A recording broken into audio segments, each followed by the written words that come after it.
ದೇವೇಗೌಡರ ಪತ್ನಿ ಚೆನ್ನಮ್ಮ ಮಣ್ಣಲ್ಲಿ ಮಣ್ಣಾಗಿದ್ದಾರೆ. ಮಕ್ಕಳನ್ನ ಮೊಮ್ಮಕ್ಕಳನ್ನ ಅಕ್ಕರೆಯಿಂದ ಸಾಕಿ ಸಲಹಿದ ತಾಯಿ ಸೊಸೆಯರ ಪಾಲಿಗೂ ಒಳ್ಳೆಯ ಅತ್ತೆಯಾಗಿದ್ರು. ಚೆನ್ನಮ್ಮ ಬಗ್ಗೆ ಸೊಸೆಯರಾದ ಅನಿತಾ ಕುಮಾರಸ್ವಾಮಿ ಮತ್ತು ಭವಾನಿ ರೇವಣ್ಣ ಏನು ಹೇಳಿದ್ರು ಕೇಳೋಣ ಬನ್ನಿ. ಈಗಾಗಲೇ ನಮ್ಮ ಜೊತೆ ಮಾತಾಡಲಿಕ್ಕೆ ದೇವೇಗೌಡರ ಸೊಸೆ ಇದ್ದಾರೆ, ಅನಿತಾ ಅವರು. ಅವ್ರನ್ನ ಮಾತಾಡಿಸ್ತಾ ಹೋಗ್ತೀನಿ. ದೇವೇಗೌಡರ ಕುಟುಂಬದ ಶಕ್ತಿ ಒಂದು ದೊಡ್ಡ ಕೊಂಡಿ ಮನೆಗೆ ಕಳಚಿದೆ, ಇವತ್ತು ಇಲ್ಲ ನಿಮ್ಮೊಂದಿಗೆ. ಹೌದು, ಅವರು ನಮಗೆ ಶಕ್ತಿ ಅಂತಲೇ ಹೇಳ್ಬೋದು. ಅಮ್ಮ ನಮಗೆ ಎಲ್ಲ ವಿಷಯದಲ್ಲೂ ಅವರು ಮಾರ್ಗದರ್ಶನ ನೀಡ್ತಾಯಿದ್ರು. ಇವತ್ತು ಅವರು ಇಲ್ಲ ಅಂದರೆ ನಮಗೆ ಆ ವಿಷಯ ಅರಗಿಸ್ಕೊಳ್ಳೋಕ್ಕೆ ಆಗ್ತಾಯಿಲ್ಲ. ಅವರು ಇನ್ನೂ ಹಲವಾರು ವರ್ಷ ನಮ್ಮ ಜೊತೆಯಲ್ಲಿ ಇರ್ತಾರೆ ಅಂತೇಳಿ ನಂಬಿದ್ವಿ. ಅದು ಕೋವಿಡ್ ಟೈಮಲ್ಲಿ ಸ್ವಲ್ಪ ಅವ್ರಿಗೆ ಡೀಪಾಗಿ ಆಗಿತ್ತು. ಒಂದು 3 ಸಲ ಕೋವಿಡ್ ಎಫೆಕ್ಟ್ ಆಗಿತ್ತು. ಹಾಗಾಗಿ ಲಂಗ್ಸ್ ಎಲ್ಲ ಸ್ವಲ್ಪ ವೀಕ್ ಆಗಿದೆ ಅಂತ ಹೇಳಿದ್ರು. ಆ ಕಾರಣದಿಂದ ಅವ್ರಿಗೆ ಸ್ವಲ್ಪ 1.5 ವರ್ಷದಿಂದ ಸ್ವಲ್ಪ ಆರೋಗ್ಯದಲ್ಲಿ ವ್ಯತ್ಯಾಸ ಆಗಿತ್ತು.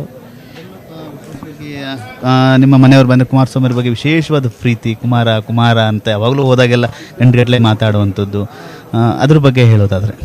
ಹೌದು, ಕುಮಾರಸ್ವಾಮಿ ಅವ್ರ ಬಗ್ಗೆ ಅವ್ರಿಗೆ ವಿಶೇಷವಾದ ಪ್ರೀತಿ ಇತ್ತು. ಕುಮಾರಸ್ವಾಮಿ ಅವ್ರಿಗೂ ಅಷ್ಟೇ, ಅವರು ತಾಯಿಯವ್ರ ಜೊತೇಲಿ ಒಡನಾಟ ಭಾಳ ಇತ್ತು ಅವ್ರಿಗೆ. ಅವ್ರ ಜೊತೇಲಿ ಕುಳಿತುಕೊಂಡು ಅರ್ಧ ಗಂಟೆ 1 ಅವರ್ ಕೂತ್ಕೊಂಡು ಮಾತಾಡೋವಂಥದ್ದು, ಅವ್ರ ಹತ್ರ ತಮಾಷೆಯಾಗಿ ಮಾತಾಡೋವಂಥದ್ದು ಎಲ್ಲ ಪಾಪ ಭಾಳ ಮಿಸ್ ಮಾಡ್ಕೋತಾರೆ ಕುಮಾರಸ್ವಾಮಿ ಅವರು. ನಾನು ಅಷ್ಟೇ, ಹಬ್ಬಗಳನ್ನು ಯಾವ ರೀತಿ ಏನು ಮಾಡಬೇಕು ಏನು ಅಂಥೇಳಿ ಭಾಳ ಎಲ್ಲ ತಿಳಿಸ್ತಾಯಿದ್ರು ನನಗೆ. ಕೃಷ್ಣನ ಹಬ್ಬ ಮಾಡಬೇಕು, ಕೃಷ್ಣನಿಗೆ ಈ ಥರ ಉಂಡೆ ಎಲ್ಲ ಮಾಡಿಡಬೇಕು, ಪ್ರತಿಯೊಂದೂ ಹೇಳಿ ನನ್ನ ಕೈಲಿ ಮಾಡಿಸ್ತಾಯಿದ್ರು ಪೂಜೆ. ಅವರಿಂದ ಸಂದರ್ಭದಲ್ಲಿ ಯಾವ ರೀತಿ ಅಂದರೆ ಮಗಳ ಥರ ಅಂತಿದ್ರ, ಸೊಸೆ ಥರ ನೋಡ್ಕೊತಿದ್ರ, ಅದ್ರ ಬಗ್ಗೆ ಹೇಳೋದಾದ್ರೆ? ನಾನು ಮದುವೆ ಆದಾಗ ನಾನು ಇನ್ನೂ ಓದ್ತಾ ಇದ್ದೆ, ನನಗೇನಷ್ಟು ತಿಳುವಳಿಕೆ ಇರಲಿಲ್ಲ ಆಗ. ಜೊತೆಗೆ ಇವರಷ್ಟು ಸಂಪ್ರದಾಯಸ್ಥರು ಏನು ನಾವು ಆಗಿರಲಿಲ್ಲ. ನಾನು ಬೆಂಗಳೂರಲ್ಲೇ ಹುಟ್ಟಿ ಬೆಳೆದು, ಆದರೂ ಅವರ ಒಂದು ಇದರಲ್ಲಿ ಎಲ್ಲ ರೀತಿಯ ಇದರನ್ನು ನಮ್ಮ ಸಂಪ್ರದಾಯದ ಇದೆಲ್ಲವನ್ನು ಕಲಿತೆ ನಾನು ಅವ್ರ ಹತ್ರ. ನಿನ್ನೆವರೆಗೂ ಕೂಡ ಅಸಂಖ್ಯಾತ ಸಂಖ್ಯೆಯಲ್ಲಿ ಅವ್ರನ್ನ ಅಂತಿಮ ದರ್ಶನವನ್ನು ಪಡೆದಿದ್ರು. ಯಾವತ್ತೂ ಕೂಡ ಅವರು ಮಾಜಿ ಪ್ರಧಾನಿಯವರ ಹೆಂಡತಿ, ಮುಖ್ಯಮಂತ್ರಿ ನನ್ನ ಮಗ, ಮುಖ್ಯಮಂತ್ರಿ ನಮ್ಮ ಮನೆಯವರು ಎಂದೂ ಕೂಡ ಅವ್ರು ಹೇಳಿಕೊಂಡವರಲ್ಲ. ಇವತ್ತು ಈ ರೀತಿ ಒಂದು ಜನಸ್ಪಂದನೆ ಸಿಕ್ಕಿದ್ದು ನೋಡಿದ್ರೆ ಏನು ಹೇಳ್ತೀರಿ? ಒಂದು ಕಡೆ ಭಾಳ ಹೆಮ್ಮೆ ಅನಿಸುತ್ತೆ. ನಮ್ಮ ಅತ್ತೆಯವರು ಎಷ್ಟು ಜನರ ಮನಸ್ಸು ಗೆದ್ದಿದ್ರು, ಎಷ್ಟು ಒಂದು ಭಾಳ ಸಿಂಪಲ್ಲಾಗಿ ಜೀವನ ಮಾಡ್ತಾಯಿದ್ರು ಅವರು. ಒಂದು ರೀತಿ ಯಾವುದಕ್ಕೂ ಅತಿಯಾಗಿ ಆಸೆ ಪಡ್ತಿರಲಿಲ್ಲ, ಭಾಳ ಸಿಂಪಲ್ಲಾಗಿ ಒಂದು. ಜೊತೆಗೆ ನಮ್ಮ ಮಾವನವ್ರಿಗೂ ಅವರು ರಾಜಕೀಯವಾಗಿ ಮುಂದೆ ಬರಬೇಕಾದ್ರೆ ಇವ್ರ ಶ್ರಮನೂ ಭಾಳ ಇದೆ. ಅಷ್ಟೇ ಇವ್ರಿಗೆ ಯಾವುದೇ ರೀತಿ ಒಂದು ಒತ್ತಡಗಳನ್ನು ಹಾಕದೆ ನಮ್ಮ ಮಾವನವ್ರಿಗೆ ಏನನ್ನೂ ಅಪೇಕ್ಷೆ ಪಡೆದೆ ಅವರಿಂದ ಅವ್ರ ಜೊತೆಯಲ್ಲಿ ಭಾಳ ಚೆನ್ನಾಗಿ ಸಹಕಾರ ಕೊಟ್ಕೊಂಡು ಇದ್ದರು. ಅಷ್ಟು ನಡೀತಾ ಇದೆ. ಆ ಥರದ ಜೋಡಿ ಇದ್ದರೆ ಇರಬೇಕು, ಅಪರೂಪದ ಜೋಡಿ ಅದು ಅನ್ನೋದು ಮುಂದಿನ ಪೀಳಿಗೆಗೆ ಜೋಡಿಗಳಿಗೆ ಮಾದರಿ ಅನ್ನೋದು, ಇದ್ರ ಬಗ್ಗೆ ಏನು ಹೇಳ್ತೀವಿ?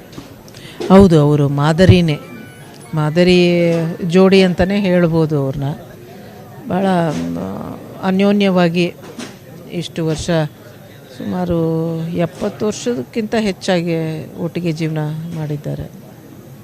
ನಾಳೆ ಈಗಿನ ಕಾಲದಲ್ಲಿ ಈ ರೀತಿಯ ಒಂದು ಅನುಬಂಧ ನೋಡೋದು ಕಷ್ಟನೇ ಅಂತೇಳಿ ಅನಿಸುತ್ತೆ.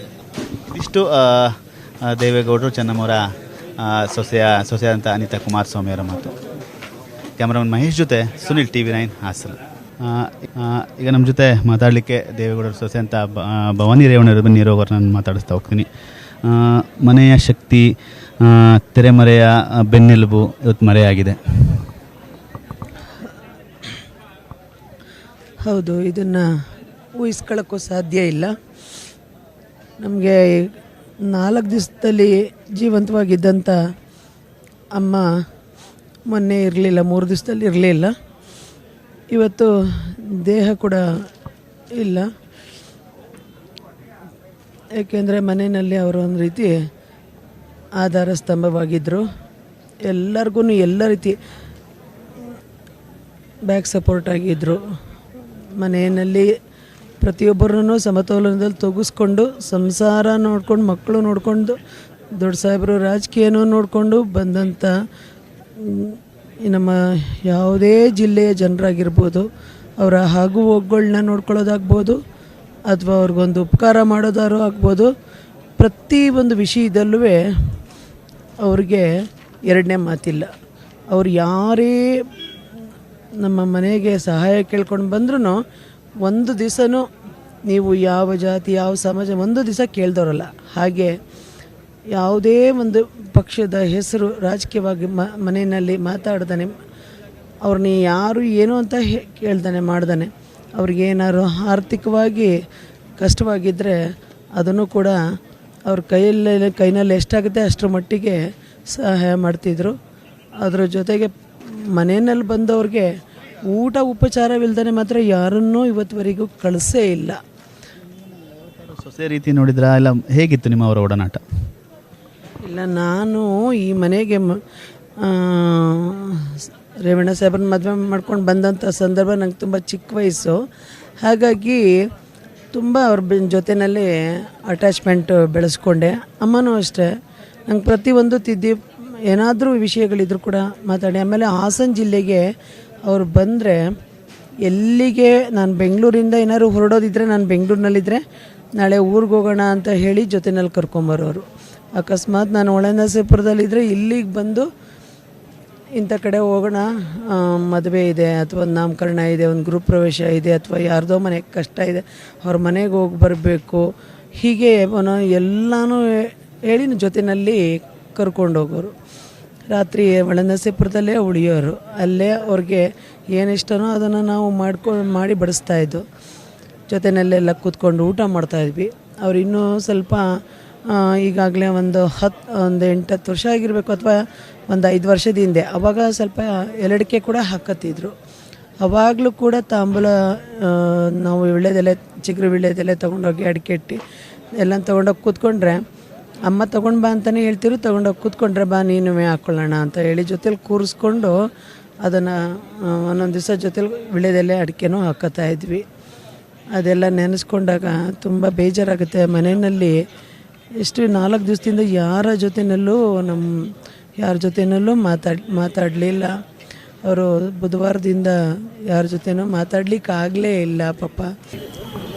ಇಷ್ಟು ಭವಾನಿ ರೇವಣ್ಣವರ ಮಾತು. ಕ್ಯಾಮರಾಮನ್ ಮಹೇಶ್ ಜೊತೆ ಸುನಿಲ್, TV9 ಹಾಸನ್.